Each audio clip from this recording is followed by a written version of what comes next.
नमस्कार, मैं हूं सत्यपाल और आप देख रहे हैं CWB हिंदी न्यूज। शक संवत 1946 विक्रम संवत 2081 आज भाद्रपद मास के कृष्ण पक्ष की पंचमी तिथि और दिन शनिवार है। तदनुसार अंग्रेजी तारीख 24 अगस्त सन 2024। पंचमी तिथि आज सुबह 7:52 तक रहेगी। उसके बाद षष्ठी तिथि लग जाएगी। आइए एक नजर डालते हैं आज के इतिहास पर। आज ही के दिन 1690 में कलकत्ता शहर की स्थापना हुई थी। आज ही के दिन 1818 में शिवदयाल साहब दीक्षित हिंदू संप्रदाय राधा स्वामी सत्संग के संस्थापक का जन्मदिवस भी है। 1908 में आज ही के दिन स्वतंत्रता सेनानी राजगुरु का जन्म हुआ था। तो वहीं 1991 में यूक्रेन सोवियत संघ से अलग होकर स्वतंत्र देश बना था। 1995 में आज ही के दिन उत्तरी अमेरिका में माइक्रोसॉफ्ट विंडोज 95 की आम जनता के लिए शुरुआत हुई थी। तो वहीं 2000 में हिंदी फिल्मों के प्रसिद्ध संगीतकार कल्याण जी भाई का निधन हुआ था। और साल 2006 में आज ही के दिन अंतर्राष्ट्रीय खगोलीय संघ ने प्लूटो यानी यम का ग्रह का दर्जा समाप्त कर दिया। सबसे पहले आज की सुर्खियां। भारतीय वायुसेना में अग्निपथ स्कीम के तहत हो रही हैं विभिन्न गैर लड़ाकू पदों पर भर्तियां। 10वीं पास करें आवेदन। हरियाणा में पोस्ट मैट्रिक छात्रवृत्ति का पोर्टल हुआ ओपन। 31 अक्टूबर तक आवेदन कर पाएंगे विद्यार्थी। हरियाणा सट्टा बाजार भाव अपडेट की बात करें तो हरियाणा चुनाव में सट्टा बाजार में कांग्रेस को बढ़त, बीजेपी पिछड़ी। अब ऑनलाइन लेन देन में फ्रॉड पर लगेगी लगाम। एनपीसीआई ने सुरक्षा के किए कड़े इंतजाम, बताएंगे पूरी अपडेट। हरियाणा विद्यालय शिक्षा बोर्ड अपडेट। हरियाणा बोर्ड के 10वीं और 12वीं के छात्रों के लिए आई अपडेट, बताएंगे पूरी खबर। पीएम मोदी ने जेलेंस्की को भारत आने का न्योता दिया। बोले, मैं पुतिन की आंख से आंख मिलाकर कहा यह युद्ध का समय नहीं। सरकार ने 156 फिक्स्ड डोज कॉम्बिनेशन दवाओं पर रोक लगाई। कहा इनसे इंसानों को खतरा। मैन्युफैक्चरिंग और डिस्ट्रीब्यूशन पर भी तत्काल प्रभाव से लगी रोक। और जीरोधा ने काइट में प्राइवेसी मोड फीचर ऐड किया। इससे रियल टाइम प्रॉफिट और लॉस वैल्यू छिपा सकते हैं निवेशक। और अब खबरें विस्तार से। हरियाणा में मानसून सीजन 120 से 125 दिन तक माना जाता है। इसके अभी तक 75 से भी ज्यादा दिन बीत चुके हैं। कई जगह पर अच्छी बरसात हुई है तो कई जगह औसत से भी कम बरसात दर्ज की गई है। 16 जिले ऐसे हैं जहां मानसून सीजन के दौरान सामान्य से कम बरसात दर्ज हुई है। इनमें कैथल, करनाल और पंचकुला में सामान्य से आधी बारिश भी नहीं हो पाई है। तो वहीं कुछ जिले ऐसे हैं जहाँ 30% से भी कम बारिश हुई है। इनमें हिसार, जींद, यमुनानगर, पलवल और रोहतक शामिल है। इसके अलावा नूह में सामान्य से 63% और महेंद्रगढ़ में सामान्य से 51% तक अधिक बारिश देखने को मिली है। मौसम पूर्वानुमान की बात करें तो बताया गया है कि 26 अगस्त तक प्रदेश में मौसम परिवर्तनशील रहेगा। इस दौरान मानसून ट्रफ अपनी सामान्य स्थिति से दक्षिण की तरफ बढ़ने की संभावना बनी हुई है। इस कारण प्रदेश में मानसूनी हवाओं की सक्रियता में कमी दर्ज की जाएगी। प्रदेश में मानसूनी गतिविधियां कम हो जाएंगी और अगले 3 से 4 दिन तक बारिश की संभावना भी कम हो जाएगी। अगस्त के महीने के अंतिम दिनों तक तापमान 29 डिग्री सेल्सियस तक पहुंचने की उम्मीद बनी हुई है। जो भी युवा भारतीय वायुसेना में जाना चाहते हैं उनके लिए खुशखबरी है। अग्निपथ स्कीम के तहत भारतीय वायुसेना अंबाला, वायुसेना केंद्रीय चयन बोर्ड, भारतीय वायुसेना air force station racecourse Delhi, Palam नई दिल्ली, सुब्रतो पार्क नई दिल्ली, भारतीय वायुसेना record card Subroto park Delhi द्वारा विभिन्न गैर लड़ाकू पदों पर भर्ती के लिए आवेदन मांगे गए हैं। इन पदों के लिए सिर्फ अविवाहित पुरुष उम्मीदवार अपने लिए आवेदन भेज सकते हैं। आवेदन करने की आखिरी तारीख 2 सितंबर 2024 है। आवेदक 10वीं पास होने चाहिए। उम्मीदवारों को कोई भी आवेदन शुल्क जमा नहीं करना होगा। न्यूनतम आयु 17.5 वर्ष और अधिकतम आयु 21 वर्ष तय की गई है। लश्कर, water career, cook, match sweater, सफाई वाला, बार्बर, वॉचमैन, धोबी, मोची, टेलर आदि पदों पर ये भर्ती होने जा रही है। इन पदों के लिए उम्मीदवारों को ऑफलाइन आवेदन करने होंगे।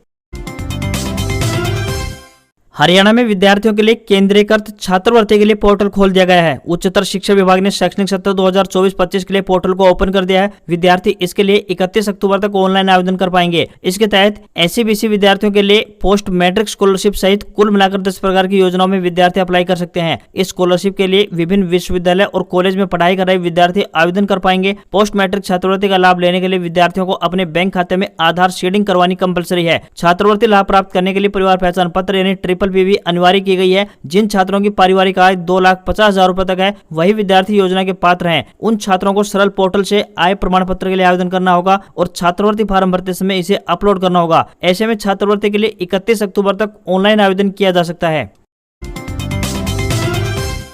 हरियाणा के मुख्यमंत्री नायब सिंह सैनी सरकार की तरफ से 1,20,000 अस्थायी कर्मचारियों को जॉब सिक्योरिटी देने के लिए 14 अगस्त 2024 को कानून लागू कर दिया है। यह कानून अध्यादेश के रूप में अधिसूचित किया गया है। हालांकि इस कानून का प्रभाव देने के लिए अभी सरकार की तरफ से उपयुक्त प्राधिकारी यानी अपॉइंटमेंट अथॉरिटी की अधिसूचना जारी होनी शेष है। नियुक्ति प्राधिकारी ही अपने अपने विभाग या बोर्ड या फिर निगम या फिर वैधानिक संस्था में इस कानून के तहत उन कर्मचारियों को जोन सिक्योरिटी का पत्र जारी करेंगे जो इसकी सीमा में आएंगे। चूंकि यह कानून बन गया है और लागू हो गया है तो इसे लागू करने के अलग अलग तरीके भी हैं। संबंधित विभाग, बोर्ड या संस्था के मुखिया इस कानून के तहत कर्मचारियों को जॉब सिक्योरिटी का आदेश पारित कर सकते हैं, पर कानून की धारा 2 के बिंदु नंबर बी पर परिभाषा में लिखा है राज्य सरकार नियुक्ति प्राधिकारी तय करेगी और उसे अधिसूचित करेगी। उसके बाद नियुक्ति प्राधिकारी संबंधित कर्मचारी का मानदेय तय करते हुए पत्र जारी करेगा कि कर्मचारी इस कानून के तहत आता है। इस पत्र के जारी होते ही उसकी सेवाएं 58 साल तक सुरक्षित हो जाएंगी। हरियाणा में विधानसभा चुनाव का बिगुल बज चुका है। पिछले 10 साल से यहाँ भारतीय जनता पार्टी की सरकार है। 9.5 साल तक बतौर मुख्यमंत्री मनोहर लाल खट्टर इस सरकार के मुखिया रहे, जबकि लोकसभा चुनाव से ठीक पहले उनकी जगह पर नायब सिंह सैनी को मुख्यमंत्री की कुर्सी पर बैठाया गया। मनोहर लाल खट्टर करनाल विधानसभा सीट से जीत दर्ज कर मुख्यमंत्री बने थे। वहीं नायब सिंह सैनी ने भी मुख्यमंत्री बनने के लिए करनाल उपचुनाव में जीत दर्ज की थी। ऐसे में पिछले 10 साल से करनाल को सीएम सिटी का तमगा हासिल है, लेकिन शायद आने वाले समय में ऐसा न हो। सूत्रों के हवाले से खबर आ रही है कि मुख्यमंत्री नायब सिंह सैनी करनाल के बजाय कुरुक्षेत्र के लाडवा या फिर अंबाला के नारायणगढ़ विधानसभा सीट से चुनावी रण में उतर सकते हैं। हालिया दिनों में चर्चा जोर पकड़ रही है कि आगामी विधानसभा चुनाव में सीएम नायब सिंह सैनी करनाल विधानसभा सीट को छोड़कर लाडवा विधानसभा सीट से विधायक का चुनाव लड़ सकते हैं। अगर ऐसा होता है तो करनाल की जगह कुरुक्षेत्र को सीएम सिटी कहा जाएगा।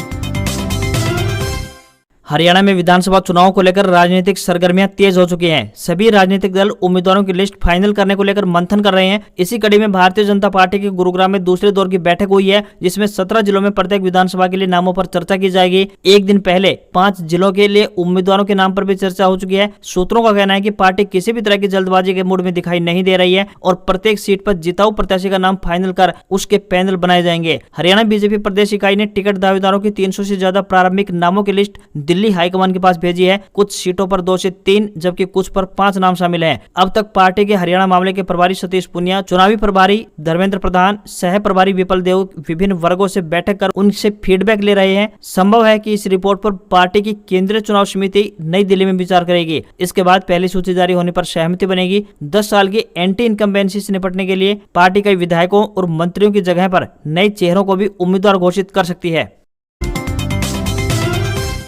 हरियाणा विद्यालय शिक्षा बोर्ड भिवानी द्वारा हरियाणा मुक्त विद्यालय की सेकेंडरी तथा सीनियर सेकेंडरी यानी सीटीपी, अन्य राज्य सीटीपी, रीअपियर, अतिरिक्त विषय, आंशिक व पूर्ण विषय अंक सुधार श्रेणी परीक्षा सितंबर 2024 के लिए इच्छुक परीक्षार्थी 10 सितंबर 2024 तक ऑनलाइन आवेदन कर सकते हैं। बोर्ड के प्रवक्ता ने बताया कि जो भी विद्यार्थी उक्त परीक्षा हेतु आवेदन करना चाहते हैं वे 1000 रुपए विलंब शुल्क सहित 10 सितंबर 2024 तक बोर्ड की आधिकारिक वेबसाइट www.bseh.org.in पर ऑनलाइन आवेदन कर सकते हैं। हरियाणा में विधानसभा चुनाव की बिसात बीत चुकी है। हरियाणा में 1 अक्टूबर को चुनाव होने हैं और 4 अक्टूबर को नतीजे आने हैं। 90 विधानसभा सीटों को लेकर अब हलचल तेज हो गई है। हरियाणा में लगातार 2 बार सरकार बना चुकी बीजेपी के लिए इस बार खतरे की घंटी बज गई है या फिर जीत की हैट्रिक लगा देगी। इसको लेकर अलग अलग अनुमान लगाए जा रहे हैं। फलोदी, डबवाली से लेकर मुंबई के सट्टा बाजार तक मामला गर्म है। इस बार कांग्रेस जीत रही है या फिर भाजपा, इसका भी अनुमान लगना शुरू हो चुका है। आम आदमी पार्टी पर भी दांव इस बार बड़ा है। इस बार सट्टा बाजार हरियाणा में कांग्रेस को 56 से 58 सीटें दे रहा है, तो वहीं 90 सीटों वाली इस विधानसभा में इस बार भाजपा को चुनावी विधान गड़बड़ाता हुआ दिखाई दे रहा है। सट्टा बाजार इस बार भाजपा को 24 से 26 सीटें दे रहा है, तो वहीं आदर्श को 8 से 9 सीटें मिलती हुई दिखाई दे रही हैं। चौतरफा महंगाई के मार झेल रहे आमजन को अब सब्जियों की बढ़ती कीमतों ने परेशानी में डाल दिया है। हरियाणा में भी प्याज, टमाटर, हरी मिर्च सहित कई अन्य सब्जियों के बढ़ते दाम लोगों की जेब ढीली करने पर मजबूर कर रहे हैं। आढ़तियों का कहना है कि बारिश के चलते सब्जियां ज्यादा खराब हो रही हैं और आपूर्ति भी घट रही है, जिसका सीधा असर कीमतों पर पड़ता हुआ दिखाई दे रहा है। कुछ दिन पहले तक 60 से 70 रुपए प्रति किलो बिकने वाली हरी मिर्च 100 रुपए प्रति किलो तक बिक रही है। वहीं प्याज का भाव 40 से 50 रुपए प्रति किलो बना हुआ है। टमाटर की कीमत में गिरावट आई है। कुछ दिन पहले थोक में 45 रुपए प्रति किलो तक बिकने वाला टमाटर अब 30 रुपए प्रति किलो का हो गया है। वहीं बाजार में गोभी का भाव 120 से 130 रुपए किलो पहुंच चुका है। तो वहीं शिमला मिर्च 100 रुपए, तोरई 50 रुपए, घिया 40, तो वहीं बैंगन 30 रुपए और कद्दू 20 रुपए प्रति किलो बिकता हुआ दिखाई दे रहा है। कुछ दिन पहले तक आलू का भाव 25 से 30 रुपए प्रति किलो था, लेकिन अब बढ़कर 40 रुपए प्रति किलो तक पहुंच चुका है। बारिश न होने पर अगले 15 से 20 दिन में आपूर्ति बेहतर होगी तो भाव में भी अंतर साफ दिखाई देगा। हर साल भाद्रपद महीने के कृष्ण पक्ष की अष्टमी तिथि को भगवान श्री कृष्ण का जन्मोत्सव अर्थात जन्माष्टमी का पर्व मनाया जाता है। आमतौर पर यह त्योहार 2 दिन मनाया जाता है। इसमें पहले दिन गृहस्थ तो वहीं दूसरे दिन वैष्णव संप्रदाय के लोग भगवान श्री कृष्ण की पूजा अर्चना करते हैं। अब की बार जन्माष्टमी का पावन पर्व 26 अगस्त यानी परसों मनाया जाएगा। हरियाणा में एक बार फिर भूकंप से धरती कांपी है। दक्षिण हरियाणा के नारनौल सहित आसपास के गांव में भूकंप के झटके महसूस किए गए। भूकंप का केंद्र नारनौल का तिगरा गांव बताया जा रहा है, जहां सुबह 9:15 बजे के आसपास करीब 38 सेकंड तक भूकंप के झटके महसूस किए गए। इस भूकंप की तीव्रता 3.0 मैग्नीट्यूड रही है। राजकीय महाविद्यालय नारनौल के मौसम विशेषज्ञ और भूगोलविद डॉक्टर चंद्रमोहन ने बताया कि केंद्र नारनौल के पास तिगरा गाँव रहा है और धरती के अंदर 10 किलोमीटर गहराई रही है। उन्होंने बताया कि जमीन के अंदरूनी प्लेटों में आपस में टकराव होने से हलचल पैदा होती है। महेंद्रगढ़ जिले का जिक्र करें तो इस क्षेत्र में कई प्रकार की प्राकृतिक आपदाएं आने की आशंका बनी रहती है। डिजिटल पेमेंट्स के इस युग में यूपीआई का इस्तेमाल तेजी से आगे बढ़ रहा है। दरअसल ज्यादातर लोग अब नकद लेन देन के बजाय अब बड़े पैमाने पर यूपीआई को ही प्राथमिकता देते हुए दिखाई देते हैं। हालांकि इसके साथ ही आजकल यूपीआई फ्रॉड के मामलों में भी तेजी से वृद्धि देखी जा रही है। वहीं इसी को ध्यान में रखते हुए national payments corporation of India यानी यूपीआई ट्रांजैक्शन को और सुरक्षित और विश्वसनीय बनाने के लिए एक महत्वपूर्ण कदम उठाया है। जानकारी के अनुसार बता दें कि अब यूपीआई पेमेंट्स की पुष्टि पिन की जगह बायोमेट्रिक ऑथेंटिकेशन से की जाएगी। एक रिपोर्ट के अनुसार बात करें तो एनपीसीआई यूपीआई लेन देन को और अधिक सुरक्षित बनाने के लिए बायोमेट्रिक ऑथेंटिकेशन को शामिल करने की योजना पर काम कर रहा है। इस नई प्रणाली के तहत यूपीआई ट्रांजैक्शन को अब फिंगरप्रिंट स्कैनिंग या फिर फेस ऑथेंटिकेशन के माध्यम से सत्यापित किया जाएगा। स्मार्टफोन में पहले से उपलब्ध इन फीचर्स का उपयोग करते हुए यूपीआई पेमेंट्स को और भी अधिक सुरक्षित और आसान बनाने का प्रयास किया जाएगा। बायोमेट्रिक ऑथेंटिकेशन के जरिए अब सिर्फ वही व्यक्ति लेन देन कर सकेगा जिसका फिंगरप्रिंट या फिर चेहरा सिस्टम में पहले से ही सेव किया गया है।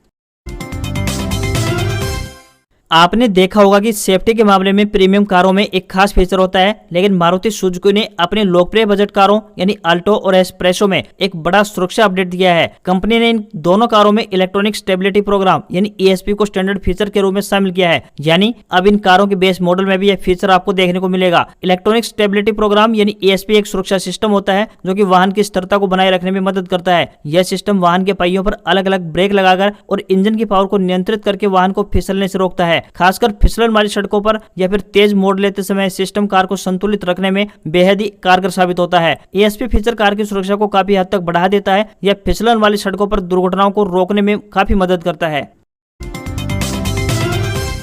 सरकार ने 156 फिक्स डोज कॉम्बिनेशन दवाओं पर प्रतिबंध लगा दिया है। ये आमतौर पर बुखार और सर्दी के अलावा पेन किलर, मल्टीविटामिन और एंटीबायोटिक्स के रूप में इस्तेमाल की जा रही थी। सरकार ने कहा है कि इनके इस्तेमाल से इंसानों को खतरा होने की आशंका है, इसलिए देश भर में इन दवाओं के प्रोडक्शन, कंजप्शन और डिस्ट्रीब्यूशन पर तत्काल प्रभाव से रोक लगा दी गई है। सरकार ने ड्रग्स टेक्निकली एडवाइजरी बोर्ड की सिफारिशों पर यह आदेश जारी किया है। बोर्ड ने अपनी रिपोर्ट में कहा कि इन फिक्स डोज कॉम्बिनेशन दवाओं में मौजूद इंग्रेडिएंट्स का कोई मेडिकल जस्टिफिकेशन नहीं है। एक ही गोली में एक से ज्यादा दवाओं को मिलाकर बनाई गई दवाएं फिक्स्ड डोज कॉम्बिनेशन ड्रग्स यानी एफडीसी कहलाती हैं। इन दवाओं को कॉकटेल ड्रग्स के नाम से भी जाना जाता है। सरकार ने कहा है कि इन दवाओं के बदले दूसरी दवाएं मार्केट में उपलब्ध हैं, उन पर कोई भी किसी भी प्रकार की रोक नहीं लगेगी। हेल्थ मिनिस्ट्री की ओर से जारी नोटिफिकेशन के अनुसार बात करें तो बैन की गई दवाओं में एस्क्लोफेनाक 50 mg plus paracetamol 125 mg tablet पर प्रतिबंध लगा दिया गया है। पैरासीटामोल, ट्रामाडोल, टोरिन और कैफीन के कॉम्बिनेशन पर भी प्रतिबंध लगा दिया गया है। ट्रामाडोल एक ओपियोइड बेस्ड पेन किलर है।